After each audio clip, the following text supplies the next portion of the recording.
Et j'espère que ça sera quand même relativement... Enfin, que je vais pouvoir garder le truc quoi. Dans cette vidéo, j'ai décidé de faire une vidéo un petit peu simple. Il y a une vidéo où j'ai dit que je pourrais faire des petits updates de ma vie de temps en temps. Et je commence à sortir d'une période un peu compliquée, même si peut-être que c'est seulement le début, mais j'espère pas. Et je voulais tout simplement en parler avec vous pour déjà vous montrer que même si on a l'impression que c'est pas surmontable, ça l'est.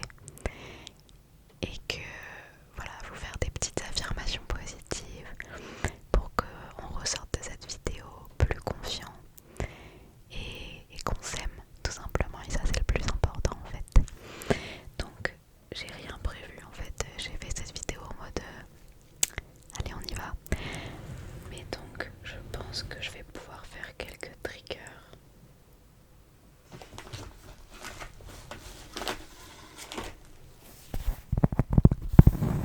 Je vais sortir le petit tout plat et puis je vais faire un peu de tapping. Si vous ne le savez pas, je suis en école de cinéma, j'ai l'impression de l'avoir dit 8000 fois. Et je suis en dernière année, ce qui signifie que le projet de dernière année en études de cinéma, c'est le plus important, logique, mais c'est aussi celui qui va aller en festival. Si on peut évidemment, si le projet est réussi, etc. Enfin, s'il est raté, ça sert à rien. Et il faut savoir que dans ma filière, qui est donc la filière assistante de réalisation script, il n'y a pas d'alternance possible. Et vous allez voir qu'il y a un lien avec ce que je vais dire après. Le poste le plus pourvu sur un projet dans ma filière, c'est le premier assistant réalisateur ou réalisatrice. Et cette année, il y a 12 fictions. Donc 12 postes en assistanat à pourvoir, enfin en premier assistant. Et nous sommes 24. Oui, nous sommes 24. Donc évidemment, la moitié n'aura pas ce qu'elle veut, en fait. Même si on n'est pas 24 à vouloir faire ce poste, mais on est bien plus que 12 en tout cas. Et donc, pour déterminer ceux qui seront aptes finalement à avoir ce poste, on a eu des TD, c'est-à-dire des examens, c'était pas des examens mais des entraînements pratiques où la professeure regarde et voilà, donne son avis en fait.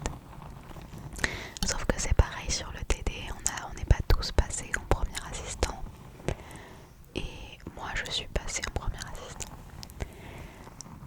Et ce jour-là j'étais fatiguée, ça n'allait pas. J'ai raté. Mais raté, voilà, parfois on dit qu'on a raté, en fait c'est juste une impression personnelle et on n'a pas tant raté que ça. Mais là si.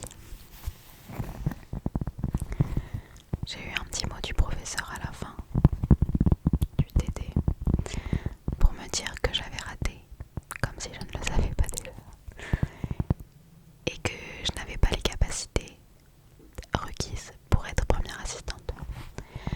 Alors que dans les projets que j'ai fait l'année passée, je me suis rendu compte que sans vouloir me jeter des fleurs, j'étais capable de l'être. J'ai eu des difficultés, mais j'ai réussi à les surmonter. Et voilà, j'ai pas été déçue de moi-même en fait. Le problème c'est que cette professeure avait déjà une image de moi un petit peu biaisée, dans le sens où je ne vais pas cracher dessus, mais pour moi elle n'est pas très pédagogue,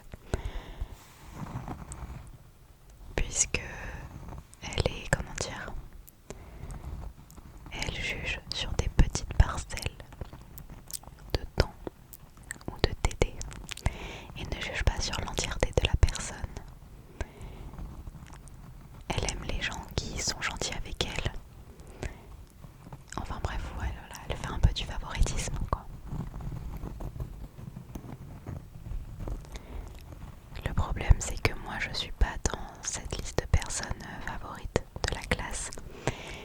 suite à ce TD là, elle m'a dit clairement que c'était mort en fait, que j'allais pas être première assistante sur les fictions, alors qu'on n'avait pas encore fait la répartition. Donc ça m'a un peu anéanti, j'ai passé une semaine un peu compliquée parce que j'ai déjà pas très confiance en moi. Et donc j'ai dû faire face, en fait accepter la nouvelle et me dire ok, qu'est-ce que j'en fais en fait? Est-ce que je me morfonds dans mon lit jusqu'à la fin de l'année? Est-ce que j'arrête l'école? Je me suis vraiment dit ça. Est-ce que... Ou alors est-ce que même si je suis pas première assistante, est-ce que je peux lui montrer que je suis capable quand même de le faire? Est-ce que j'ai encore peut-être droit à une chance sur un autre exercice ou à un autre moment pour lui montrer que finalement peut-être je peux être première assistante? Donc je suis allée lui parler quelques jours plus tard, une semaine plus tard, après avoir laissé la chose un peu fermenter dans ma tête parce que je voulais pas y aller sur un coup de tête et ne pas réfléchir en fait à mes paroles. Donc je suis allée lui en parler pendant un cours. Je lui ai dit que ma performance de la dernière fois n'était pas, comment dire, elle reflétait pas mon travail et mes capacités. Et donc je lui ai demandé si je pouvais avoir une deuxième chance, parce qu'en gros il nous restait un TD avec elle qui était initialement après la formation des listes d'équipes pour les fictions de fin d'année, mais je me suis dit peut-être qu'elle peut changer d'avis grâce à ce TD là. Et comme j'étais pas placée première R sur ce TD là, je me suis dit peut-être que je peux demander à l'être pour lui montrer justement que je suis capable. Je sais pas si vous comprenez, c'est un peu compliqué. Et donc elle me dit oui, tu peux échanger avec quelqu'un d'autre et être première assistante sur ce TD là, et je reverrai ce que je me suis dit dans ma tête quoi. Elle s'est dit qu'elle reverrait sa décision. Et j'y ai cru un petit peu, je me suis dit mais bon, elle a pas souvent été gentille avec moi, elle est souvent très très froide, très très fermée, alors que je ne comprends pas pourquoi finalement. Mais c'est pas grave, il y a des gens comme ça avec qui ça colle pas et c'est pas grave, ça arrive.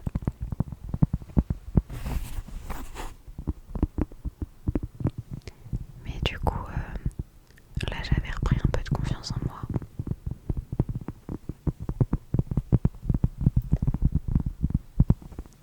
Ça c'était il y a 2 semaines et demie, 3 semaines peut-être. Oui, 3 semaines. Et puis la semaine d'après, c'était justement la formation des équipes. Et donc moi je me présente sur une des 12 fictions en disant que j'aimerais bien être première assistante.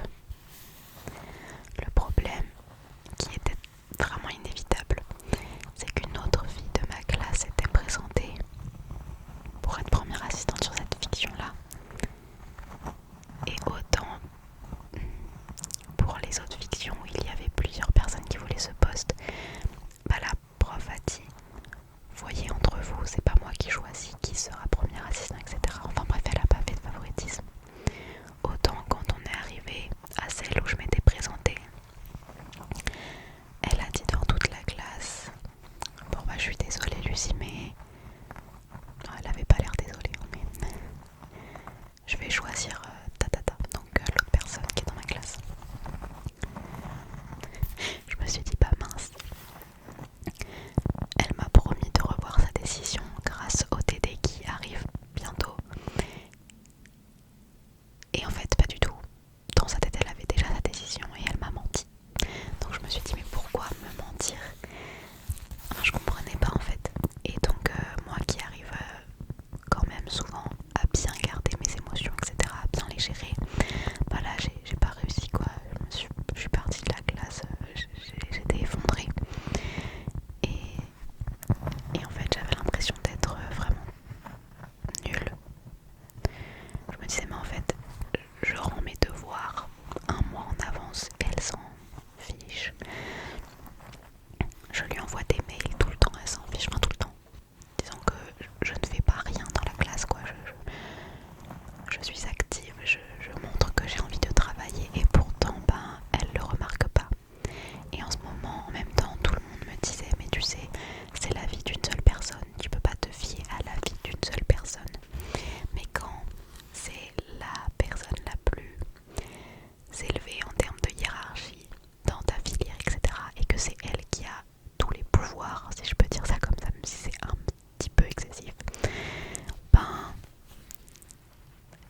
se dire on s'en fiche de son avis.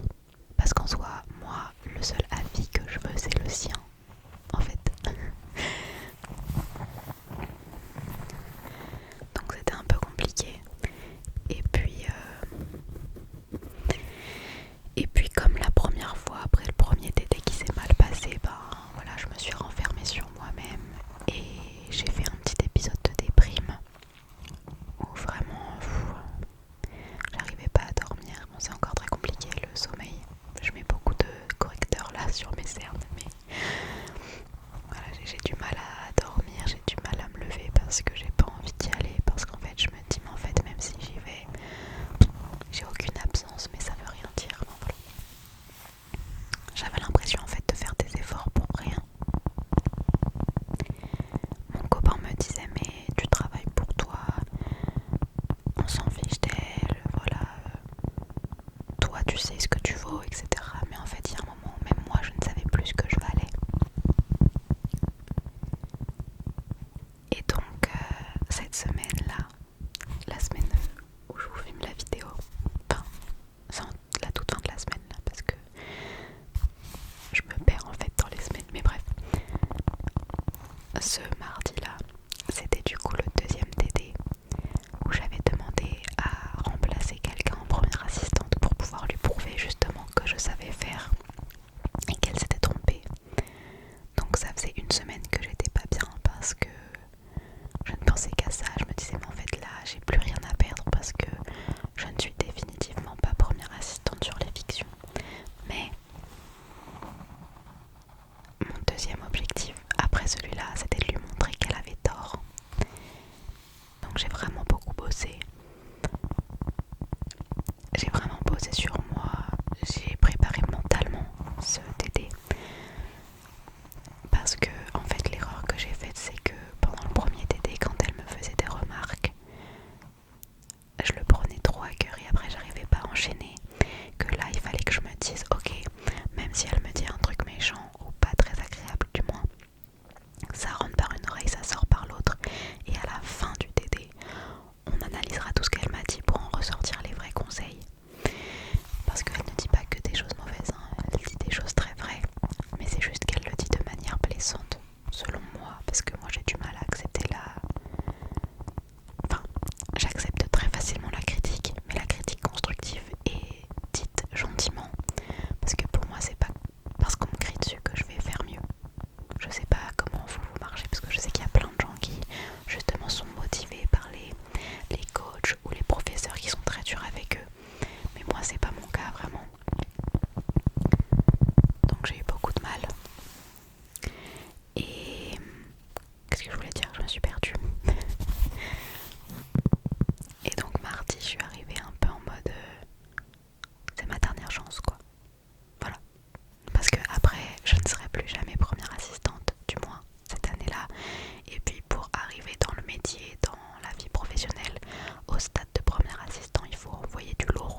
réussir. Et oui, c'est dur de voir les autres au sommet quand toi t'es au plus bas.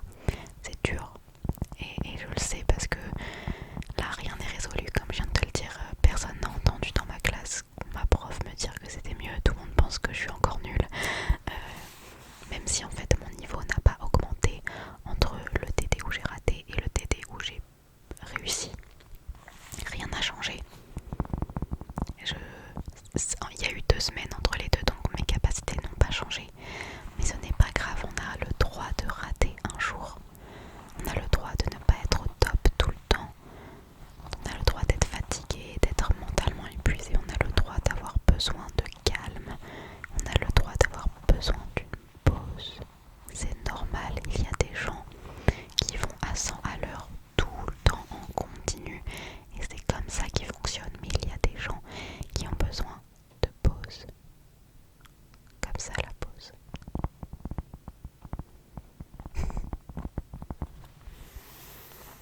Et c'est normal. Tout est normal.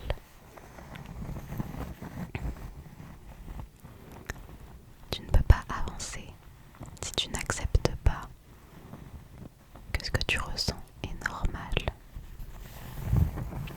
Tu ne peux pas t'en vouloir de ressentir certaines choses. Tu as le droit d'être fatigué. Tu as le droit d'être triste, même s'il n'y a pas de raison d'être triste. Et si quelqu'un te demande pourquoi tu es triste et que tu réponds je ne sais pas, c'est normal, ça arrive.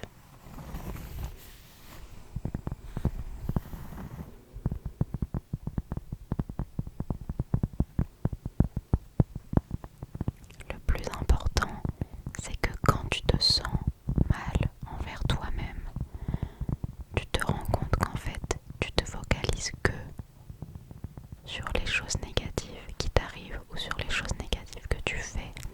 Mais il y a tellement de réussite. Tu réussis tellement plus que tu ne le crois. C'est juste que dans ta tête, l'échec prend plus de place que la réussite. Et je suis sûre que si tu fais une petite liste, même si c'est une micro-réussite, par exemple, moi je déteste attendre dans les files d'attente. Ça m'angoisse. Et une petite réussite. J'ai réussi à aller à la boulangerie alors qu'il y avait beaucoup de monde. J'ai attendu pendant 10 minutes, 15 minutes et j'ai réussi à aller acheter mon pain. Et rien que ça, c'est une grande réussite. Tu ne te rends pas compte. Et si tu notes toutes ces petites réussites, tu verras qu'en fait, t'es un super-héros ou une super-héroïne. Et on s'en fiche que les autres aient des réussites plus impressionnantes que toi. Parce que ce qui compte, c'est toi. Les autres, on s'en fiche. Je vais voir si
je ne serai pas là.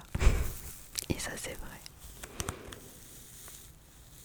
Enfin bref, c'est une petite vidéo pour montrer que dans le négatif il y a toujours rien que une petite partielle de poussière de positif. Et qu'il faut se focaliser sur cette petite partielle de poussière pour qu'après elle se transforme en une plus grosse poussière jusqu'à ce que ça fasse. Je n'arrive plus à continuer ma métaphore. Mais jusqu'à ce que... Oula. Jusqu'à ce que... Ah voilà ça. Jusqu'à ce que ta vie soit remplie que de positif.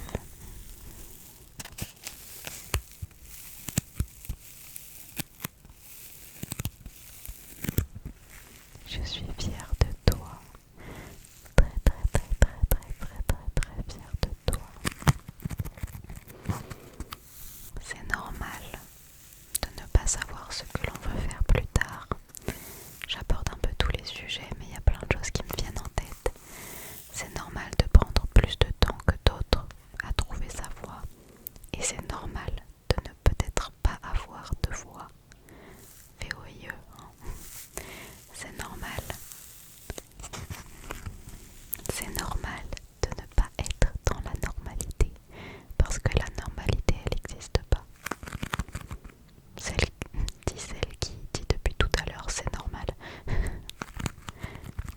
Va savoir. Mais on a le droit de prendre plus de temps, car tu as le temps. Tu as tout le temps que tu veux. Prends ton temps. Et les personnes qui te stressent, qui te pressent pour faire des choix, ne les écoute pas. Ce n'est pas ces personnes qui vont vivre ta vie, c'est toi. Crée ton propre chemin. Il faut que tu sois ton propre moteur dans la vie. Si tu ne l'es pas, personne ne le sera pour toi.